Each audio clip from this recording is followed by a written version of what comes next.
Hello and welcome to another episode of Morgan's Pop Talks, breaking down the latest in reality TV and pop culture. Coming to you a day early because this is an emergency. The state of Summer House is in a state of emergency, and I couldn't wait. I couldn't wait until tomorrow to release this podcast episode. We are talking about everything Wes Wilson and Amanda Batula after they broke the internet yesterday with their joint statement saying that they have a love connection.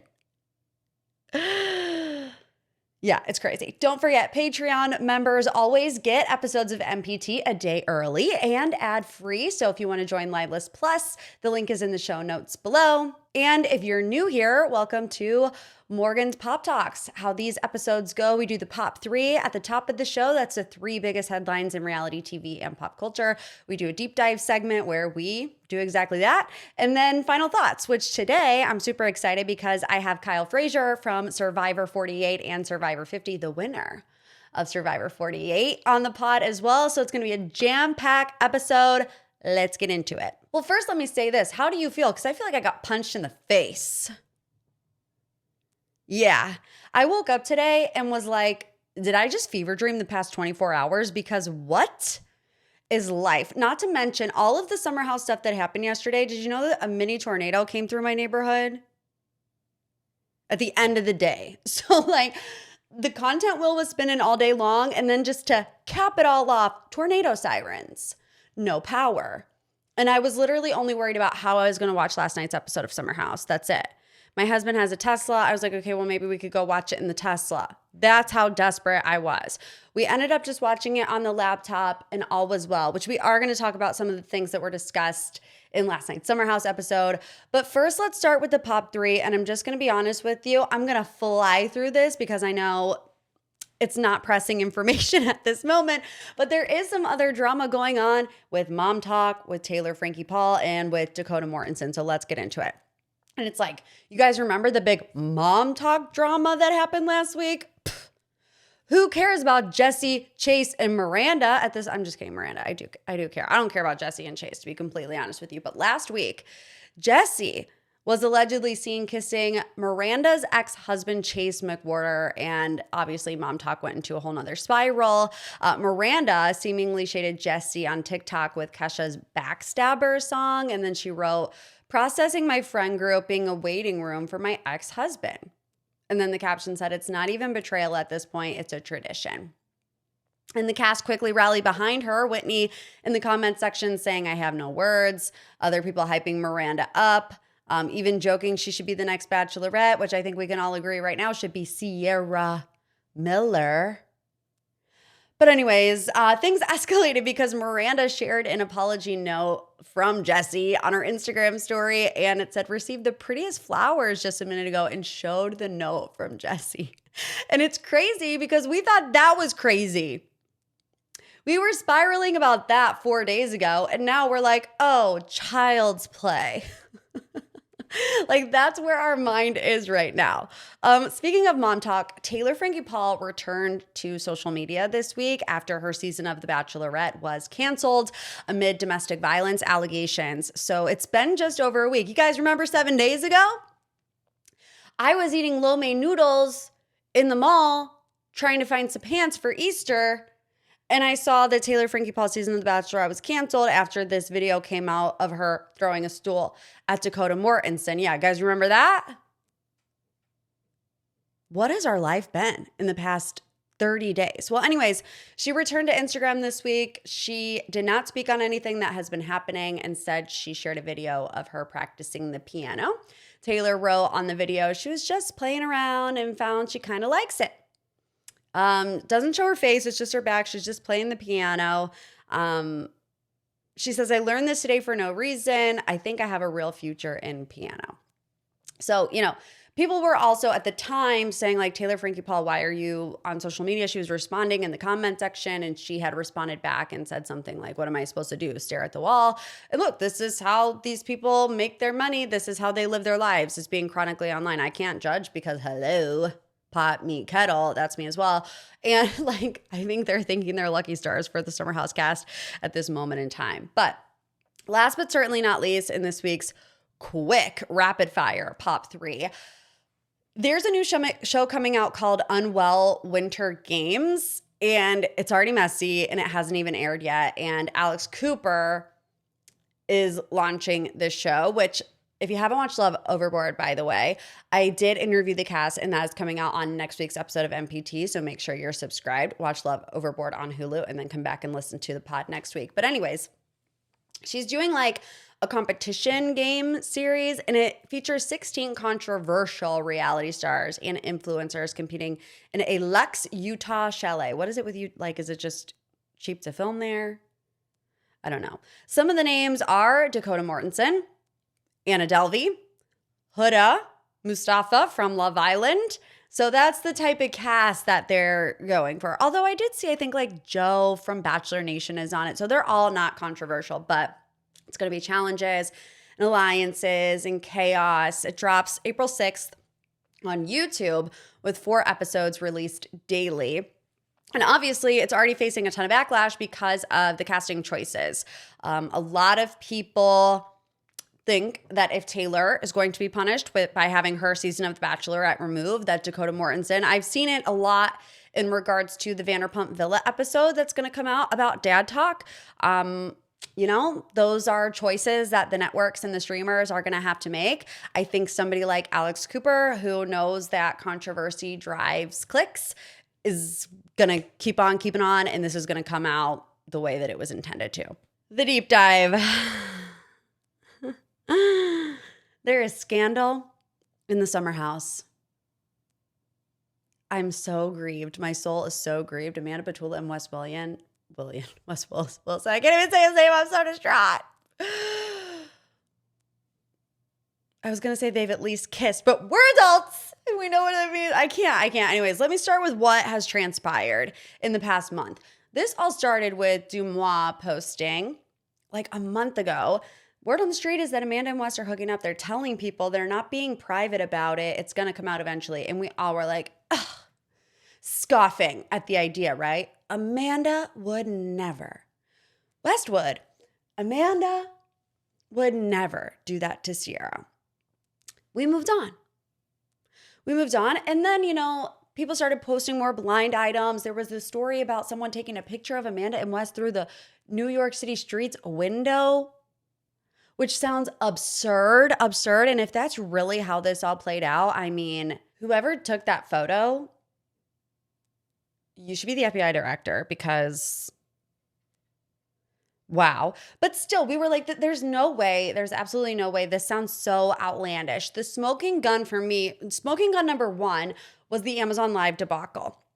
Amanda and Ciara were supposed to do an Amazon Live together to promote the brand Ollie. It was marketed as a dual collaboration, and at the last second, they did it separately with no word as to why. It was that moment that I got a tip that they weren't on speaking terms, which obviously checks out. And at that time, it's like you're starting to believe that it's true because why else would they not be on speaking terms, amidst all of these rumblings, right? So then on Sunday is when we started to get commentary from the Peanut Gallery. Austin Kroll, Lindsay Hubbard, Carl Radke, KJ Dillard, everybody was posting very cryptic things on social media. Austin's really kicked it off, I think, when he says like pasta and being with your friends' exes are so back. And we're like, okay, he's been with Kyle all weekend.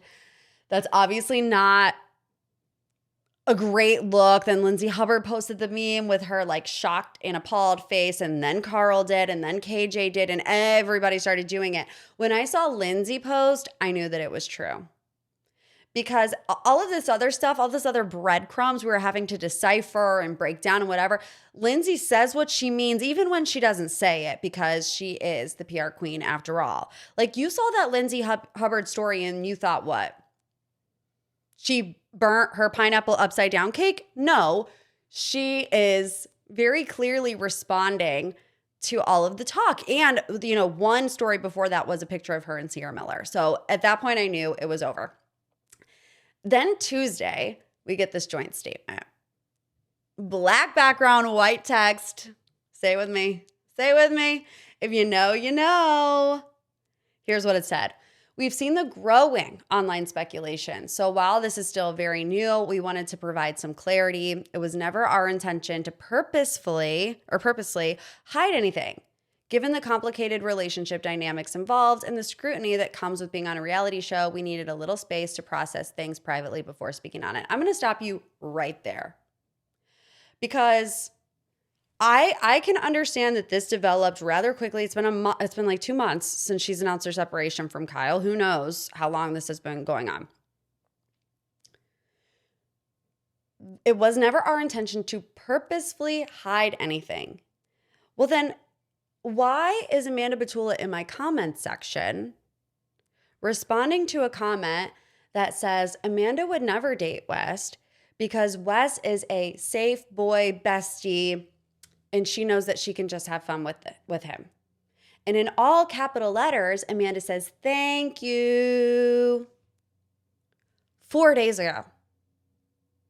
So I'm sorry, you can't tell me that you're not purposely hiding anything while also making public comments like that in comment sections on Watch What Happens Live. Wes's answer was very dodgy, wanted to give him the benefit of the doubt about it.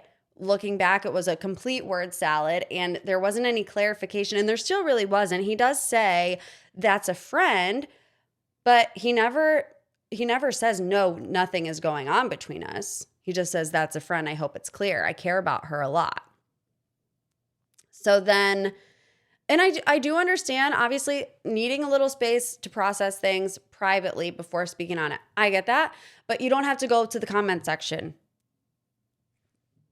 to mislead, essentially. So the statement continues, we've shown up for each other as friends over the years through all the highs and lows, and what's developed recently was the last thing either of us expected. You can say that again. The pair also said their connection grew out of a genuine, long-standing friendship and explained they took time to go public with their whatever because they wanted to approach this with care. It says, as our feelings evolved, we wanted to take time to understand exactly what we were feeling. We also recognize that this has had an impact beyond just us and never wanted our actions to cause any hurt or be perceived as careless. We truly appreciate the understanding and respect as we navigate this. Ciara, as soon as they posted this statement, Ciara immediately blocked both Amanda and West instantly. And, they say we never wanted our actions to cause any hurt or be perceived as careless. And to me, I'm sorry, it just does come across as a little careless, even if that wasn't the intention. I mean, even Kyle, however many weeks ago when he was on Watch What Happens Live and asked about it, what was the word that he used? Reckless. Like there's no world that these two start getting together and it's not reckless and it doesn't impact some of the closest people to you. So after this joint statement came out, I saw a lot of Summer House fans saying they're dating. Now, I didn't get that impression. I got the impression that they don't actually know what they are. There's a connection, but it also says this is very new. We're navigating this. And, Amanda in her most recent interviews is saying she wants a younger man to take her on dates and make her feel hot and flirt and whatever. And West, hasn't had the strongest track record with being in a committed relationship. So I didn't see this as any confirmation that they were actually exclusively dating each other. I kind of see it as a situationship gone wrong where they were hoping that, this would be done behind closed doors and wouldn't get to the point where it's at right now. Because they obviously can't come out and say, this might have complicated some of our deepest and longest standing friendships for something casual, because that would go down terribly. But Dumois posted this yesterday. While the narrative continues to build, new intel suggests things may be far less defined between Bravo Summer House's Wes Wilson and Amanda Batula. In a March 18th Dumois article, Wes was reportedly spotted in Chicago celebrating St. Patrick's Day. A well-placed source tells Dumois he was seen at Recess in West Loop, where an onlooker claims he spent much of the night holding hands with this brunette girl the whole time. Random girls were going up to him, and he seemed to be holding her hand to show he was taken and not interested. The source adds, suggesting the mystery brunette may have been doubling as a buffer. Dumois says now multiple sources claim West has been actively seeing multiple women, including one in New York, previously spotted leaving a bar with him that was posted in January, Sunday spotted, and another in Chicago he allegedly saw during St. Patrick's Day weekend, who tried to call things off with West only for him to pull her back in. However, the biggest surprise in this story is that multiple, in all caps, sources confirmed to Dumois that West has been seen at Ciara's apartment. And they have allegedly hooked up as recently as the past couple of weeks. Some even suggesting this love triangle dates back to December 2025. What does that mean in regards to his relationship with Amanda? That remains unclear. You guys, like, if that's the case, we thought it couldn't get any worse. That's way worse. And I want to say grain of salt, because that's what I always say whenever it's a blind item. But I've said grain of salt a lot this week, and I end up looking stupid because it all ends up being true. Like, am I just the most naive person ever? And I believe everything people say at face value? I mean, I guess so. But here's who's chiming in. So Vanita Aspen is Ciara Miller's best friend. I've been told that she is actually in New York now with Ciara. But Vanita posted this on her Instagram story. Imagine making a statement, hard launching a connection, and not even considering apologizing to the person you hurt. But I guess that tracks. Paige commented under Hannah Berner's video that was an ad for Honest Flushable wipes. And she said, being shocked on the internet is the theme today. KJ said, he posted a photo of him, Ciara, and Mia and said, I love my big sisters for life. Lindsay posted a photo of Alex from Love is Blind, who is known for his word salads, like going like this, and said the new publicist with a question mark, insinuating that, you know, that statement was a hot mess, which it was. Mia posted a photo of Ciara on Instagram stories, as Gorgeous by Doja Cat played in the background. And then Ciara was actually on the red carpet for My Friends and Neighbors season 2 premiere. And John Hamm asked, how are you? And Ciara said, I'm good. Well, I've been better. And then she captioned her post, if you can't trust your friends and neighbors, who can you trust? With a question mark. So a lot going on social media. An insider told Us Weekly that Ciara is heartbroken by this. They said she and Amanda were very close, and she feels more betrayed than ever by both of them. On Tuesday, an insider told Us Weekly that Ciara and Wes had been casually seeing each other and seeing if things would work out again recently.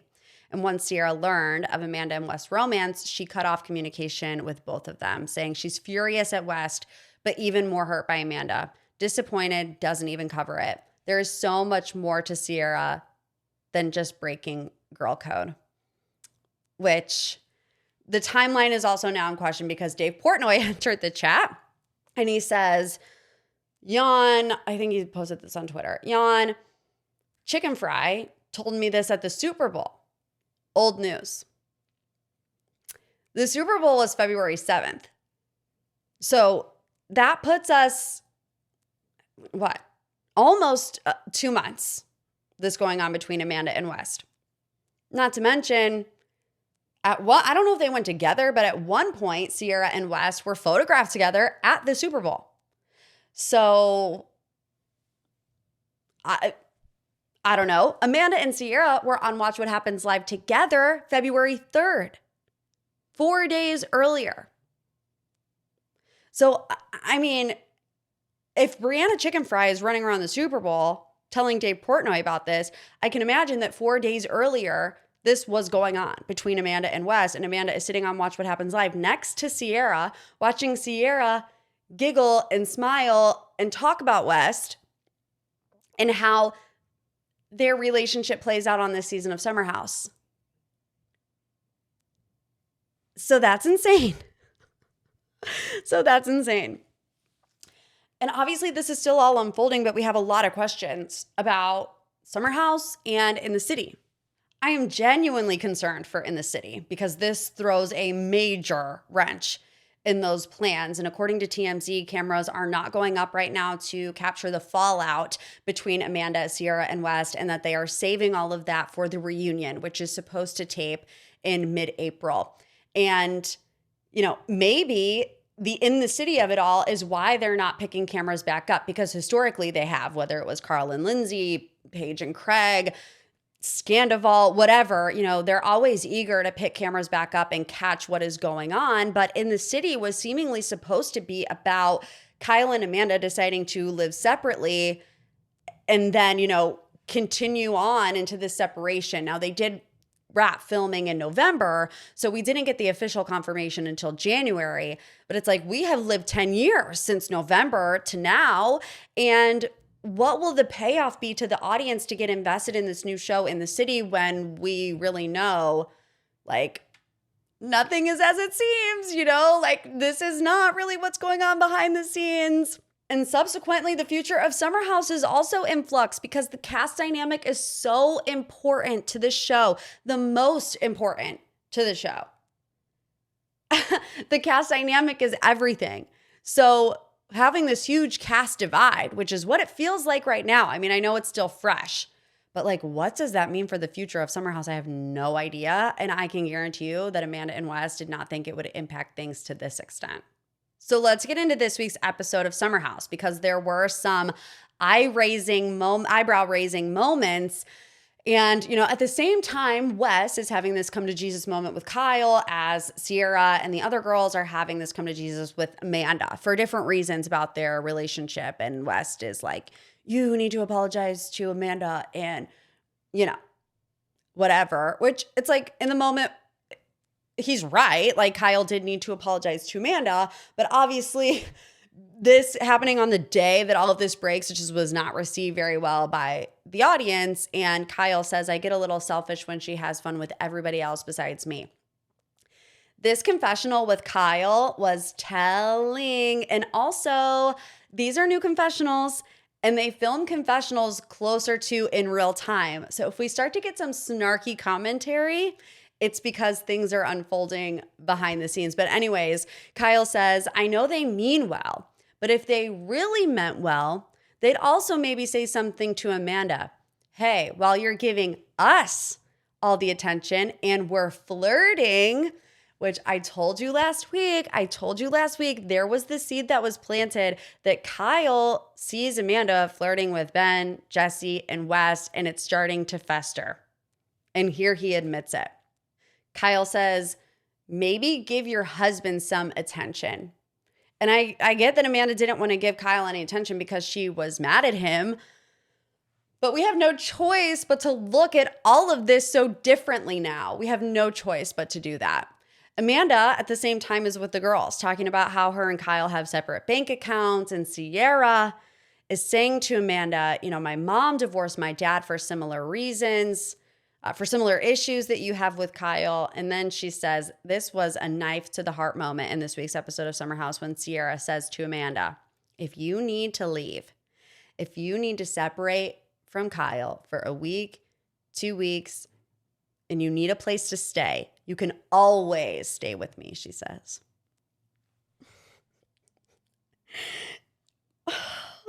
It hurts so bad.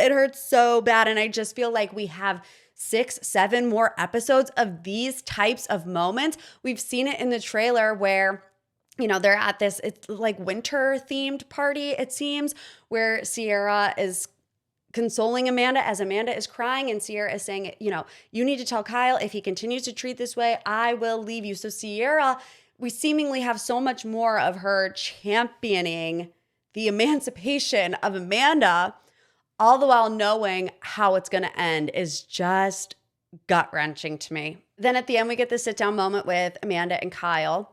And did anybody else see Kyle's stress dye? You guys know when Kyle Cook is really stressed, he gets dyes, and he's starting to get one on this week's episode. So that's how I know Kyle's really going through it. But Kyle says to Amanda, I feel like you don't want to be with me. And it does feel that way. And he says, what are we going to do about it? There are times I don't think that you care. And it doesn't really appear that she does care all that much. When he says, what are we going to do about it? She's silent. Long pause. Now, I know that might be editing. And I know, again, if we were watching this and nothing had happened yesterday, it would be completely different. So it's hard. But, it goes both sides. If Amanda it's a never ending cycle, you guys, because if Amanda had paid a little bit of attention to Kyle, would he have said those things? No. Amanda doesn't want to pay attention to Kyle because he says those things. And because she's been voicing this frustration about him going out all the time, whatever, he's not listening to her. So it's a lot of back and forth, and they both have parts that contribute to the dynamic that they're in right now. But the conversation ends between Kyle and Amanda with them both agreeing they just want to be loved, which I think is a major factor in the Amanda West saga. West is very attentive to women that he may be interested in at one particular moment in time. And Amanda, as she said, was ready for something fast, fun, flirty. And let me just say, what comes up must go down.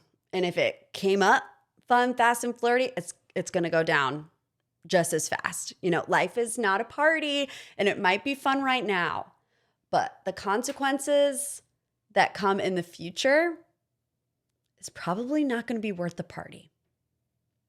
Just saying. I know there's probably so much that is going to continue to unfold. Going to be updating all the time on MPT and on the Patreon. So if you want the breaking news there, like I said, the link is in the show notes below. But let's get into final thoughts. This one's for my Survivor girlies. Been holding on to this interview for a while, and it's funny because we talk about Summer House and we talk about Bravo and we talk about Amanda and Kyle. But we actually recorded this interview last week. So I do just want to put it out there that none of this had happened when I was talking to Kyle Fraser about Bravo, but here you have it. All right, guys, super excited for this week's guest. As a huge Survivor buff, it is a dream come true to have the winner of Survivor 48 and Survivor 50 Castaway, Kyle Fraser, on MPT. Kyle, thank you for being here. Thank you for having me, Morgan. I'm pumped up. Survivor buff myself, so very excited. And a Morgan buff, so very excited to be here. Thank you. But I actually have to start here. Do you know that I accidentally started a conspiracy theory about you before season 50 aired? No, I had no idea. Give me the tea.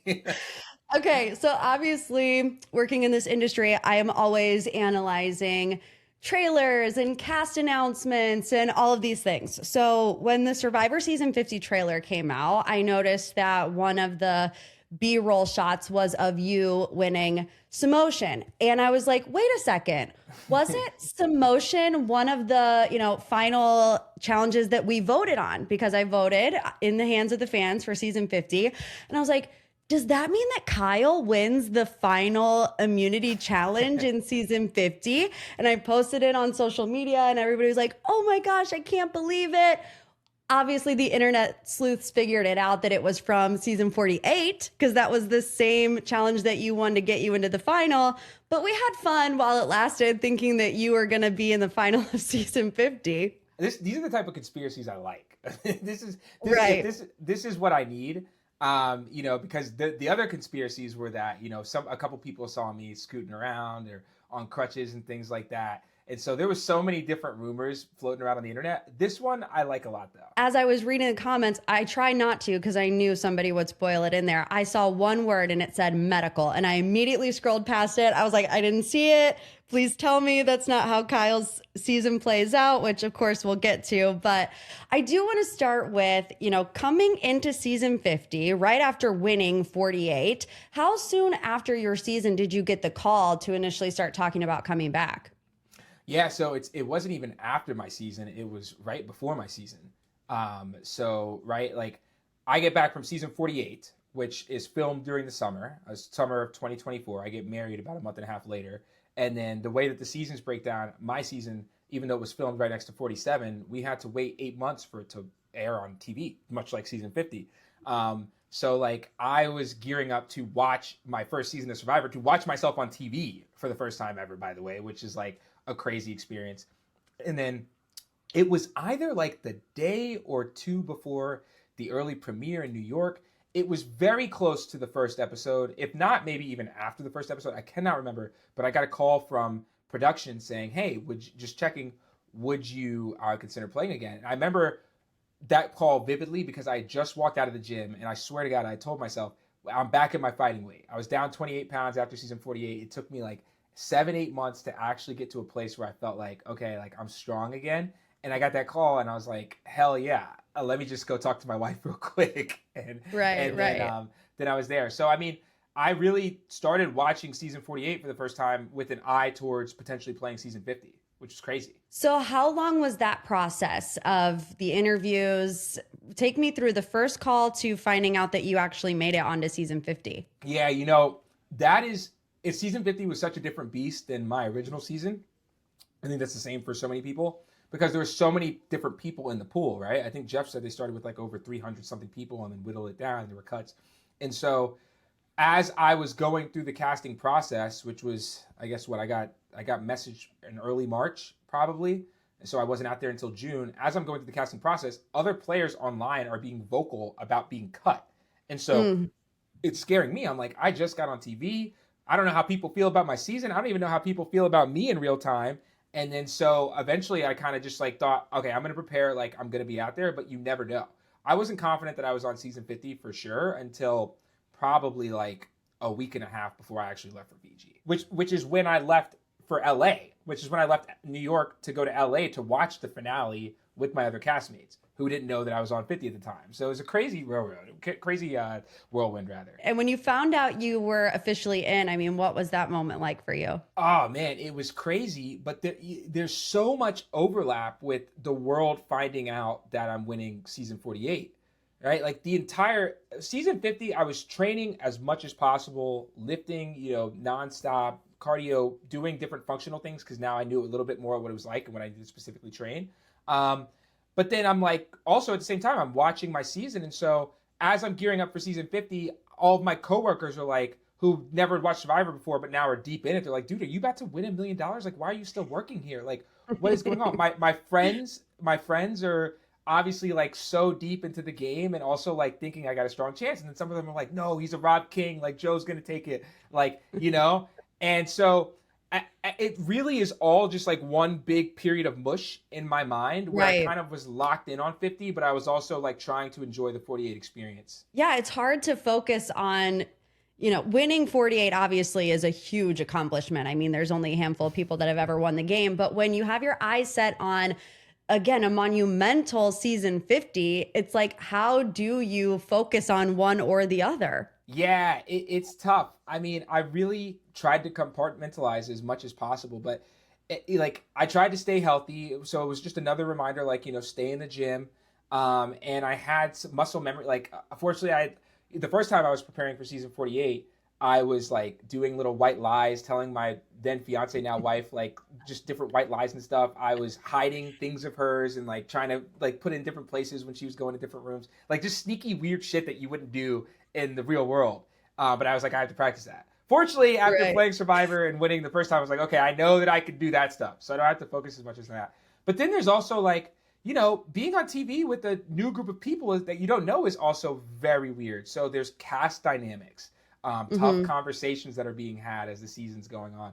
Just a lot to go on. But I think it took me a while until I was actually out there in Fiji, or at least saw the cast before we left LA to go to Fiji, that I was like, whoa, like that's Mike White and Ciara. Like, I'm a part of this. Did you feel like coming in as the last known winner, because you guys didn't necessarily know what happened on 49, you had to have felt like you had a target on your back immediately? I was really anxious about that. And I really wasn't too much because I was like, I think I'm a lot of things, but I like to think I'm a fundamental Survivor player where like you get your relationships, you get in with the people you want to go with, and then you start playing the game. Like that's how I view it. You build your foundation, then you play the game. And I was like, I think that's a winning strategy for anybody if you could actually do it. So I felt good about that. But I think as I was getting closer to going out for 50, my wife, Maggie, was like really scared. She was like, are you going to undermine what like you did? I'm not going to use the word legacy because I think that's like used a little bit too much or like can be a little. You can use it. Own it. Well, I was like, am I going to screw this up? I just did a good job on 48. I think people at least like me as a human being. Like, am I gonna mess all this up, both the game perspective and like how the world views me? Like I think the world got an accurate representation of me the first time, but you never know what can happen on TV. And so I kind of had like a wave of anxiety. But mind you, right, like my season finale aired May 21st. We flew out to Fiji the second time May 25th. So I was in LA partying with all of my castmates for like a week after, Yeah. and then I got to get my body like and mind right, like again to go out and play, like a little hungover, for a couple days. But it was definitely like a little bit of wave anxiety until I got out there and I saw the cast and I like it. This sounds so corny, but like hearing the ocean and smelling Fiji again so quickly, I was like, oh, I'm meant to be here. Like in both a mental and physical standpoint, like I'm ready to rip this thing. And I felt really good going to the game immediately before. And to be back there with Camilla, blessing and a curse, right? I mean, what was your reaction when you first found out that she was going to be out there too? Oh, I was so dumbfounded. I just because I had thought, okay, there's gonna be somebody else from my cast. I assumed like Joe. I thought maybe like a Shaheen. But I was like, there's no way they would put me and Camilla back on the same beach. And I was like, and honestly, I felt kind of guilty. I was like, did I just take like Camilla's spot? Like, like she deserves a second chance more than anybody because she just had to play this whole honor integrity season. She didn't want to do that. Like, I was like, I'll do whatever to get the win. She did not have fun. So, again, we're in a house, we're in our house, this Airbnb in LA with my entire cast, and the cast leaks on Reddit the 2 days before we go out there. And I'm like in this house with Camilla, and I'm like, oh, well, see you out there, but I try not to do any pre-gaming or do anything that could jeopardize either of our positions on the season or even make like Camilla uncomfortable. So it was this weird thing where we're living under the same roof knowing that we're about to go fly out to Fiji again. And she's my friend. There's nothing that could have ever happened in the game. And I did tell her that. I don't think this is pre-gaming, but I told her, listen, if this is true, like there's nothing you can do to me that's ever going to make me doubt our friendship. And I hope that well, I probably, if I was with Camilla, I probably wouldn't have screwed her over just because that's not what I'd want to do. But, she reciprocated the same thing. So blessing and a curse for sure. But I'm glad that she's able to play the game without me right now. Well, it's an interesting dynamic because, you two aren't the only two people out there that had these pre-existing relationships before coming in. I think that's a huge plot advancement in season 50 is, some of us know each other, but you've all seen each other play. So how much did that shape your strategy going into it? Was there anybody that you were maybe afraid of playing with or maybe somebody that you were really excited to play with? Yeah. I mean, I think that question could actually be both, one and the same rather. And so preparing for 50 again, it was also funny because I'm watching season 48 live, but I then had to pull out game tape of returning player seasons. So I watched Heroes versus Villains again. I watched all of the returning seasons pretty much. And then I studied the winners of those returning seasons, initial seasons. So like looked at like Sandra's initial season, looked at Tony's, stuff like that to sort of Sarah Lucina, try to see what they changed about their game to be able to win or what they were able to do to like let them get that far. And what I learned is that with these returning seasons, different than normal seasons, is that narratives are so important because on regular seasons, it's so easy to just vote people out because you don't like them or to paint them in a picture that other people don't like them so they can get voted out, or they're just easier votes. With returning seasons, I noticed in all of them, there has to be a narrative. It's more complex. There has to be a reason because everybody's playing the game laser focused. Oh, we don't like them? Good. Let's take them to the end, right? It's not as easy as that. Oh, they're not good at challenges? Great. Like, let's just leave them around. It's not that easy. So it's funny that when I got out there, I had studied pretty much most of the people. Some people I had seen game tape on, but I was like, what is their new motivation going to be coming back here? Like, how are they going to want to play the game this second or third or for some fourth or fifth times? And I think I was mostly correct as I'm seeing the season play out while I'm watching it back with you all and what I pegged there. But that's sort of what I was thinking. Like, there are these legends out here, but you can't take them at face value.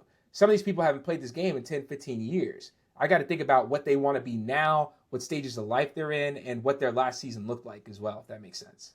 There's been a lot of talk in the last couple of seasons about like pre-game strategy and, whether or not people are talking beforehand or not. It's almost impossible to not have that in season 50.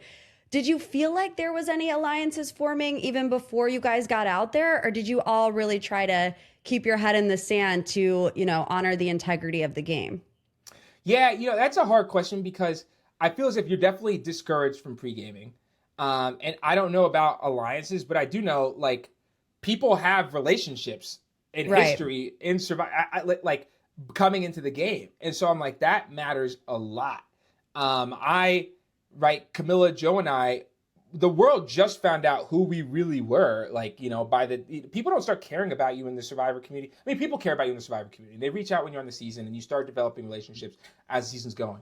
But you really kind of, once you start getting into the meat of the season and stuff, you start to figure out who your friends are and stuff. But it's not that much time.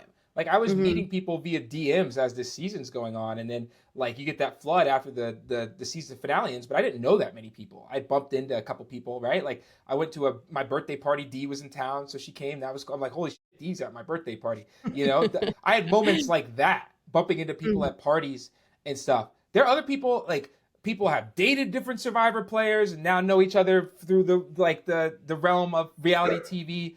People have played the game together multiple times. And so I think that weighs heavily on the season. I think you're seeing that play out already on season 50. I have to talk about the moment. I know we don't want to talk about it, but the first challenge, everyone's adrenaline is so high. You literally backpedal to get up that wall and go like full steam ahead.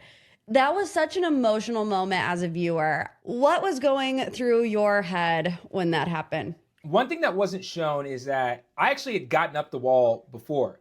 Not a lot of people know this. Q had ran up the wall, and then I had ran up it immediately after him by myself, and then we started pulling people up.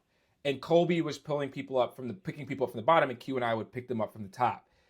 And I ran up the wall, and Q ran up the wall. I think the only other person who could actually do that was Joe on the beach, which you saw. But I had to go back down to get Colby because he was gassed from people picking people up. He's like, I don't know how old Colby is, but he's in great shape, but certainly older than me. And so I had to go back down. I lifted Colby up. And then what you saw was my second attempt to try to get back up the wall. Now it was covered in mud. And in my mind, I'm like, I got this, no problem. I'll get it back. And ran up it. I didn't feel anything. And then I come back to try to loop back around. They didn't show all of it, but I go to like, okay, I just need a little bit more of a running start. And I just collapsed. Like my leg buckles and I'm like, what the hell? But I like don't fall over. And then so what you see is me hopping after that. And in my mind, I'm like, something's wrong. Q actually yelled from up top. He's like, Kyle, I think you broke your foot. And I was like, oh man, what? And I look and my foot's just dangling off to the right. And in that moment, I knew something was really wrong. But like you kind of have you ever had something happen to you in life where you just in the moment have to convince yourself that it's not real Hmm. to get through it? And that's what I did. Like, Jeff comes over, I'm sitting down, he's like, we got to get to the tribe. I'm like, nobody on my tribe is about to be the first person voted out. Not especially not because of me. And it can't be me. Like that could not happen. Like I could not have just won and get voted out. So in my mind, I'm like, I'm good. Like we're gonna figure this out. And that's all I had to keep telling myself. I'm good. And I think that extended from the end of the challenge all the way up until the point Jeff told me I have to leave, which was really difficult. But what are you gonna do? Yeah, that's what you kept saying in the moment. Like I wrote it down as a quote, we'll figure it out. So almost like you're convincing yourself, that you're going to be okay. And then even back at camp the next day, do you think you were still trying to convince yourself or did you know deep down that something was really wrong? I was still trying to convince myself because, right, we get back from the challenge and we're covered in mud, by the way. So you have to wash yourself off, which is a really difficult task alone when you don't have a torn Achilles.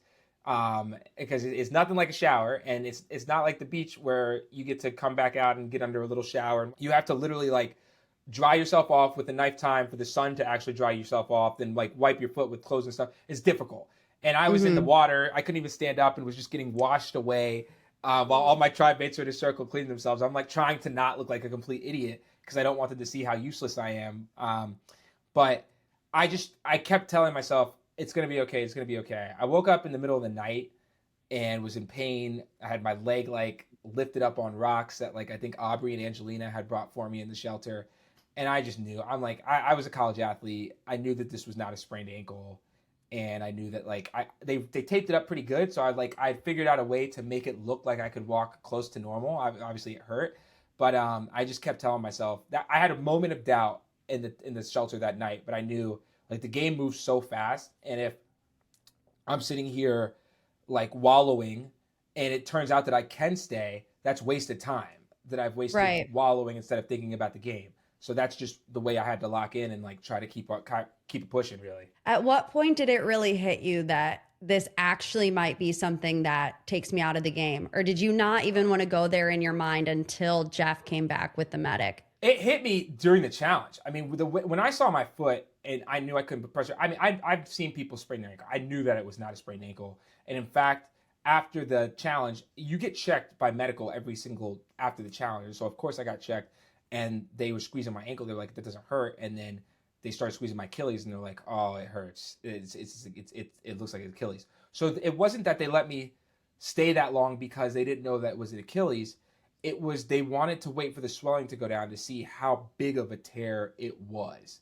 Because if it wasn't a significant tear, then it could have been something in the moment that was really difficult for me to get through. But it could have, like, I would have been in pain, but it wouldn't have been a full tear. Something I probably could have, it would have been crazy to play through that, but something I maybe could have stayed. So I knew that it was there, but I had to lock it away, like immediately. Like I had to lock it away, and that's what I did. But I mean, when I heard that Jeff was coming back, I saw his face when he came to camp. I tried to crack a joke, and he just he's stone cold. Jeff usually, I'm not the funniest guy. Jeff, for some reason, thinks I'm funny, so he laughs at my jokes, and he did not laugh in that moment. I knew, okay, I'm fried. What was harder, the physical pain or the mental side of having to leave the game like that? It was the mental by far. Not a lot of people realize this. My first season, people forget. I started out, it was a horrible situation. We lost the challenge. I got sent on a journey, broke a jug. I'm supposed to be one of the most athletic people on this beach. I just lost to a guy who dislocated his shoulder. Just a parade of horribles. Truly one of the worst days I've ever had in my life. And I've been to jail 3 times. This is not ideal for me. And so I was in such a moment of despair in my first season that I was in constant survival mode. I think it helped me win because I was like, I have to redeem myself this entire season. 50, we got along so great. People liked me. People liked me on 48, but it was just cohesive and fun. Mm-hmm. And I knew I was in a good spot strategically, but even outside of that, this group of people was awesome. And I thought everybody, we knew that everybody was going to think we were going to be the disaster tribe, but we were pulling out challenges, torn Achilles or not. And I just had so much love for that group.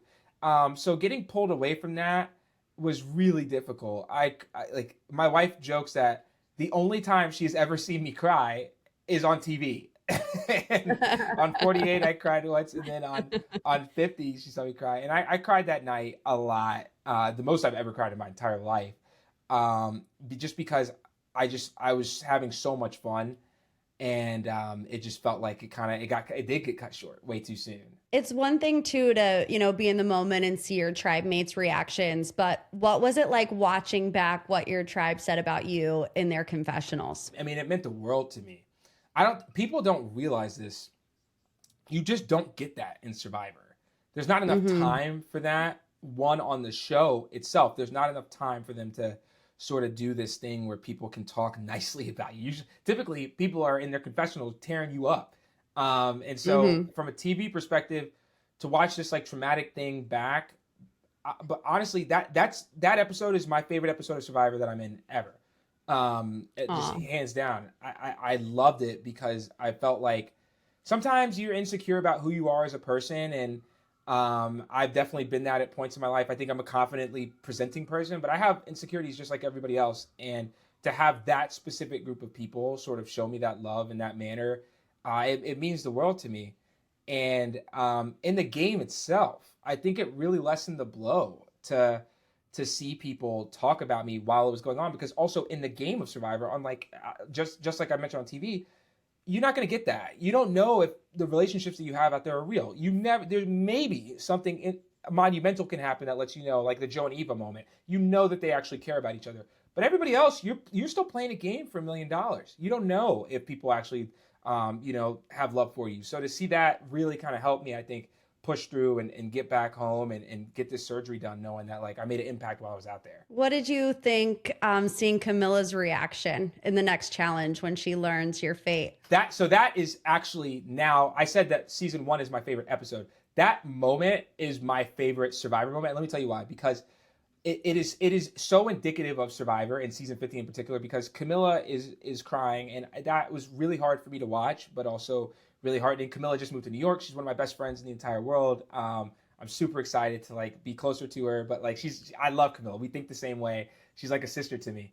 And what's funny about that is it gets cut short because Ozzy and Coach start fighting. And they like Camilla's mid tears and Ozzy and Coach just start going at it. And then it pans back to Camilla. And if you don't know this about Camilla, Coach is her favorite player of all time. Camilla loves like the dramatic play, like Philip Shepard, Coach. Q was also one of her favorite players. And so Camilla goes from crying to cracking up because her favorite player is in like a beef with Ozzy on this island. And I'm so glad that she got that. And she's even told me, she's like, I think I would have kept crying if that didn't happen. But like, it just kind of pulled me out of that. And I love that. It's just so indicative of Camilla, so indicative of how Survivor works. Like crazy things can happen, but you get past it and you start playing the game and having fun again.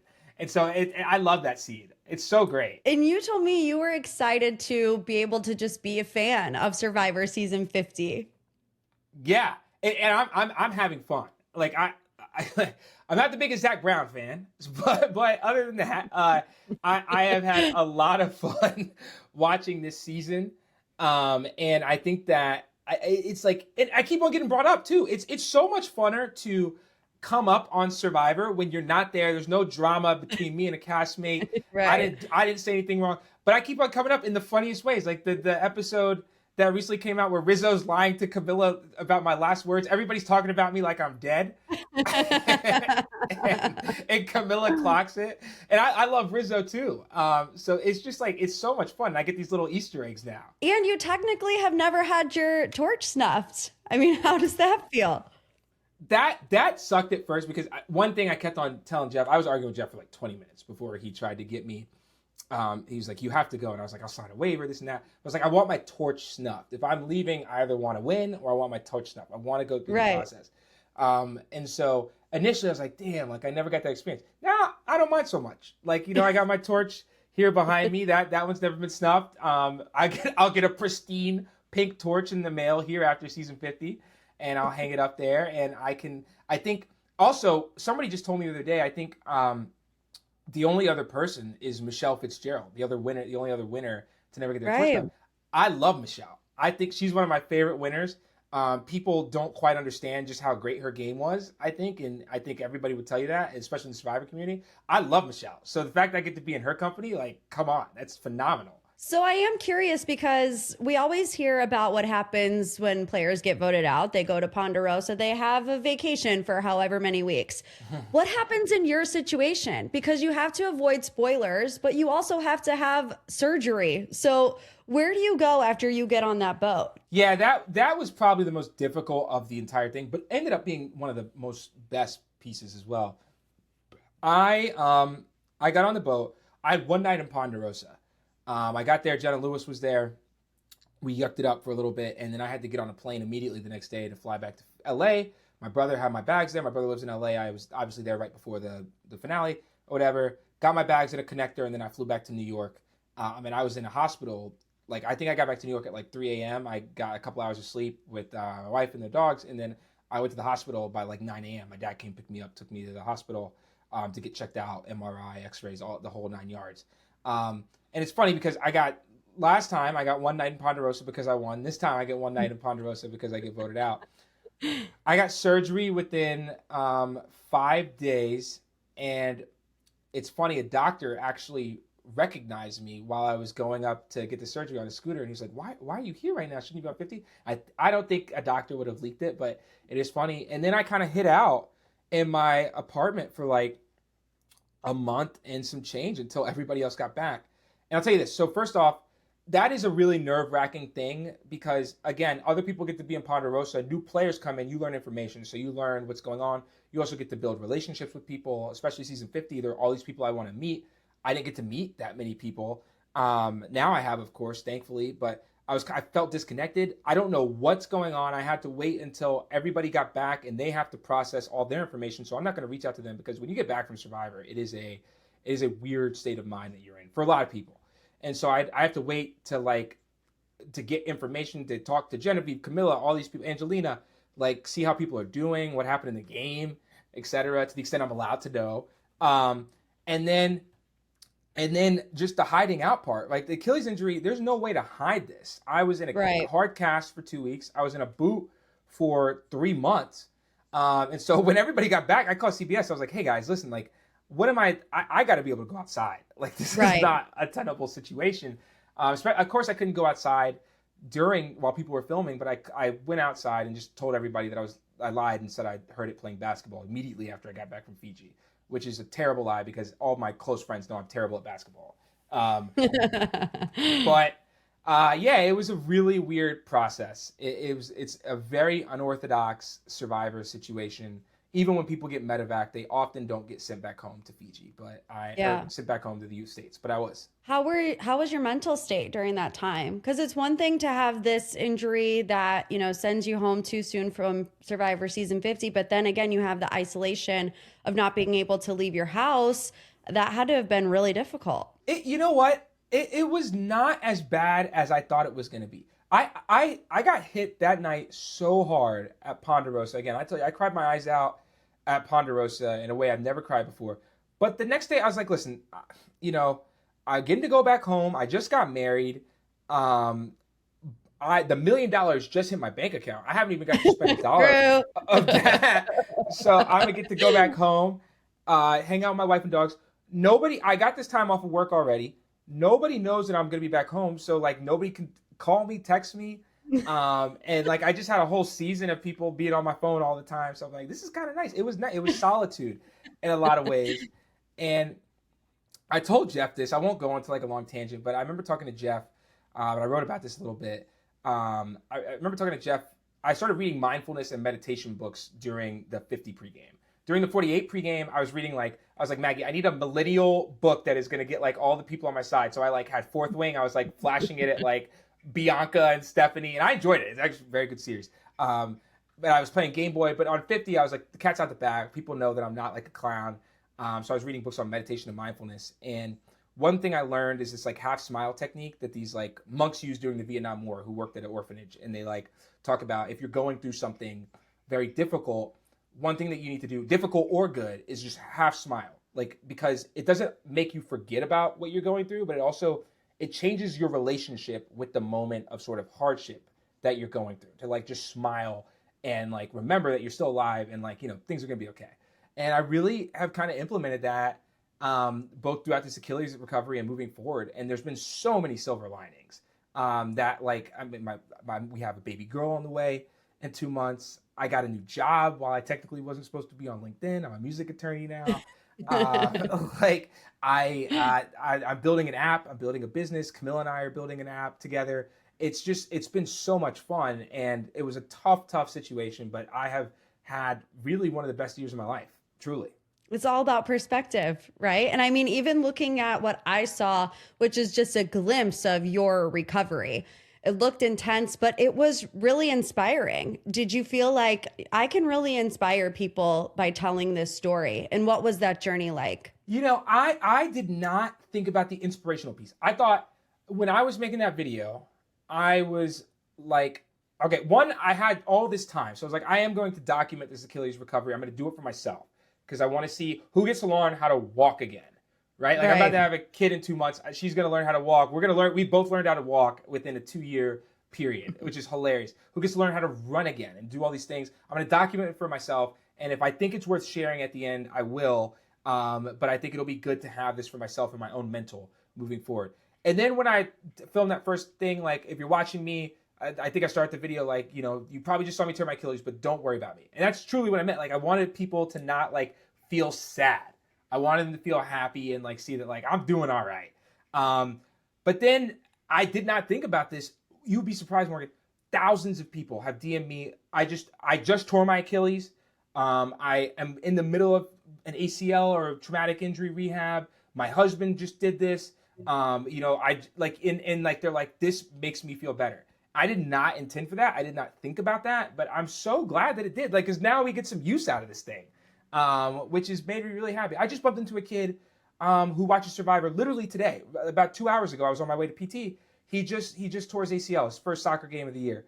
I feel terrible for the kid. He's working hard, but he's a Survivor fan, and I was able to tell him like, hey, dude, it's gonna get better, and he believed me when I said it. And like, who gets to say that to people? So I'm pumped up about it. I did not intend it, but it's been awesome. And I also saw, throughout this entire interview, I've just like, wow, Kyle is such an amazing speaker. He just has a way of connecting. And now you're doing TED Talks. So it's like all of these things have just come full circle. Are you going to do more of that? I think it's right up your alley. Yeah, I'm having fun.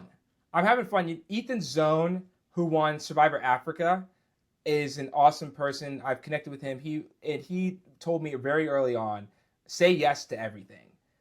Have fun with this thing. And I've just been having way more fun than I've had in my life in a long time. Like, I've always been a goofball. I've always been somebody who like doesn't take himself too seriously. But I think when I became a lawyer, there was a part of me that started, I'm a lawyer, I'm serious, like I got to button up. And Survivor, the game, taught me to like be vulnerable and loosen up a little bit. And outside of the game, all these opportunities have taught me like, you can have fun. Like, you can be a ditz on social media, and like, that's not going to make me lose my job. I love my job. I love being an attorney, but I get to like do tons of different things. And that's kind of what I've always been my bread and butter, is being like just good enough at like a bunch of small different things. And that's what I'm enjoying doing right now. And so I hope that I can, that's going to change a little bit when the little girl gets here, which is going to be another thing that I get to hopefully be very good at. Yeah. But I'm just having fun doing all these different opportunities that I probably wouldn't have had a shot at but for Survivor. And it wasn't the intention of going on Survivor, but it certainly has been a huge sort of like blessing moving forward. I'm having a blast. Well, that was actually my next question. The next hat that you're about to put on is being a dad. Congratulations, first and foremost. And Thank what you. are you looking forward to in this next chapter? Yeah, it's really weird because it's one of those things where that it's this sort of monumental event that's going to happen in your life, and I know I'm excited for it, but at the same time, conceptually, I can't envision it yet. I don't know what she looks unknown. like. Yeah. Yeah. I don't know what she looks like. I don't know what her personality is going to be like. And that is what excites me. I think that scares some people. My wife is not scared by any means, but like, she's like, oh, I want to know. And I'm like, I kind of don't want to know. And I'm excited about that.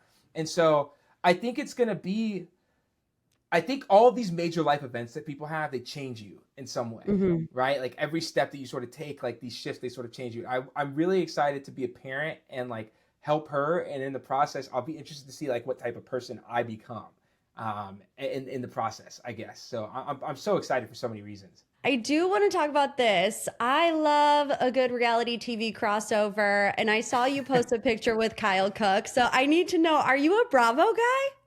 Oh, yeah. So listen, Survivor was the first reality television show that I even considered watching. And then that is right when I started dating my now wife, and who was a big Bravo girly. And I have turned into a Bravo guy. I've gone through that progression. I've been the guy who said I would never watch, and then I was peeking over the corner. What did Carl say? What did Shep do? Shep, and then I'm like, I'm all in. I watch with her, and yeah. So that was crazy. I had no idea. So I got a random email from Threads. That was a Threads event, and the email looked like spam. And I was like, okay, it was a Christmas party. My wife's office Christmas party was right by there, so I was like, I'll show up afterwards.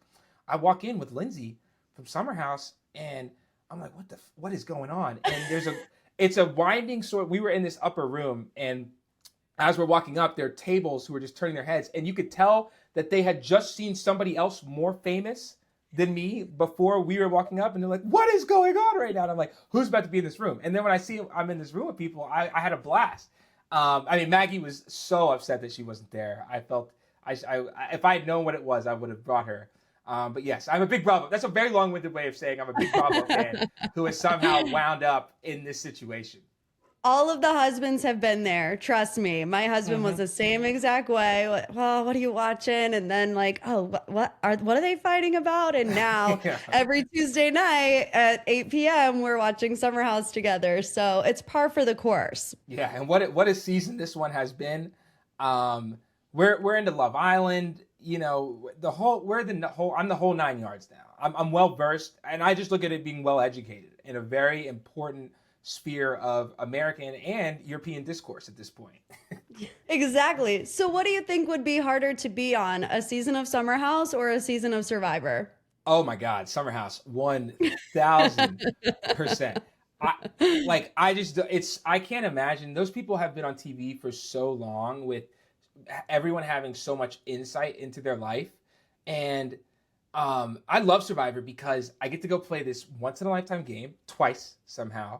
I'm on TV for either 3 months or a week in this instance, and people get to see me play this game, but it's me, but it's only for a very minute period of time.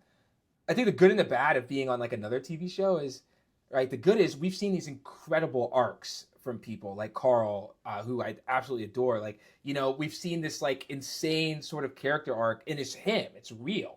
But then also like there's so much that comes with just people. Like, I don't care who you are. If you're on TV for 3, 4 years, something bad's gonna happen, right? And Yeah. so Yeah. there's just no way around it. You're not escaping clean. Doesn't matter who you are. So it's probably so hard to be in their shoes. And yeah, I can't imagine. Did you watch The Traitors? I did. I watched this season of The Traitors. I think I watched most of the last season. But yeah, this was my first full season. What do you think about the Rob Roush potentially on a season of Survivor? Have you seen that discourse on the internet? I have not. I have not. Is he like on Survivor? What? No, he said, I think it was on the Tonight Show or somewhere. He said that he would like to play Survivor. And Jeff responded to it and was like, I'm going to need a little bit more passion from you, Rob. Like, if you want to play, it needs to be a little bit less nonchalant and really tell me why you would want to be on the show. Jeff, like, we just got Yeah. to rile him up. But I mean, I think Rob would be, I don't know in what world would they put like celebrities, from other reality TV shows on Survivor. But I mean, Rob's a hot commodity at the moment. I feel like if they need a shakeup, maybe they would put him on it. I thought Rob played a great game. I really did. Rob is a man after my own heart in that I think he gets these games in that you have to connect with people. Like the reason nobody was suspecting him, think one, he's a good looking guy, but two, he really gets people, right? Like, I'm looking back at him talking to Ron Funch, who obviously had a tumultuous time on the show. I liked Ron a lot. But like Rob got him. Hmm. Most people Rob got, and I think that's even seeing him sort of after the fact and how he carries himself on social media. Like he talks about his family and like being around diverse groups of people, disabilities, people. He just gets people, and I love that. That's how I try to play my game. Is like I was going to say, I feel like you're very similar in that regard, where you also just get people, and that's why people connect to you so quickly. yeah, I appreciate that, and like I think it's like the thing is, it's not like we're all not going to be as handsome as Rob, but we all can be that, which is not extroverted or not. He's not the most extroverted guy, right? I think Right. you that doesn't come across the TV. He's just somebody who's been around a bunch of different people and exposed himself to a bunch of different things. I think that's like the one thing I wish people got is like the reason I'm good with people is because I've been around tons of different people, and I think that like I like that about him and that he's open about that because I think that it just teaches people that you can learn this, which is something that I think we should all endeavor to learn. So who knows if Rob will be on Survivor, but he's got a fan of me. Well, besides Rob, the question I had was if you could cast one Bravo celebrity on Survivor, who do you think would actually do the best job? Bravo celebrity. Wow, this is interesting. Okay, I'm going through Southern Charm and Summer House. Oh, actually, I don't think Amanda would be bad. I actually told her that in person. She would never remember this, but she was like, I could never. And I think that like I'm thinking about people who are go with the flow. Hmm. And so like you kind of like, especially in the early portions of the game, you just have to be likable and go with the flow and be willing to like have fun the way that other people want to have fun. I think that she could do that. Kyle, I have one more question for you before we let you go. I think I know the answer. I'm hoping to hear a particular answer, and I'm sure you've been asked this before, but would you play again given the chance? Yeah, I mean, I feel like it's disrespectful, at least to me, to say no, because I loved the game so much, especially on season 50. I was having so much fun, and I only had 4 days out there. But I think I put the caveat that I would like to do it in a sort of different stage of life. I think part of the fun of Survivor is like the self-discovery, which I know people don't like to hear about necessarily on camera. They want to see the game, but it really is a really cool part and function of the game. And I think it'd be cool to sort of, I want to be like an older dad, who hopefully is still in a little bit of shape, but like, I want to see how I play the game with that in mind. And like, I think it'd still be good. I think it'd just be different. And so I would love to play again, just not right now. Jeff should write that down for Survivor season 70. If we get there, have people from the 40s and the 50s come back in their dad era or in their mom era and see how they do. Yeah, and we'll get to season 70. We'll get there. I mean, there's a reason it's still going. Yep. But yeah, I mean, I'd love to. That'd be freaking awesome. But there's some other people who deserve shots well before that. Fingers crossed we get it someday. But in the meantime, enjoy your new baby girl. So happy, so excited for you. And I know, like you said, this season didn't turn out the way you thought, but I am glad that you get to just sit back, relax, and enjoy it. And you had a good showing. I think you would have made it pretty far this season just based on your connections already, but you have a lot to be proud of. So thank you. I thank you, Morgan. I mean, it means the world. I've had such a good time. Even though I'm still not on the TV, I get those Easter eggs, but it's been a pleasure talking with you. This has been awesome. All right, guys, thanks again for tuning in to another episode of MPT. I hope you enjoyed it. If you have not done so, subscribe, whether you're on Apple, Spotify, YouTube, wherever you get your podcasts, so you never miss an episode. Leave me a review, a little 5-star boop boop, a little love you like assist, because you know I do. And as always, we will see you right here next week. And as always, love you like assist.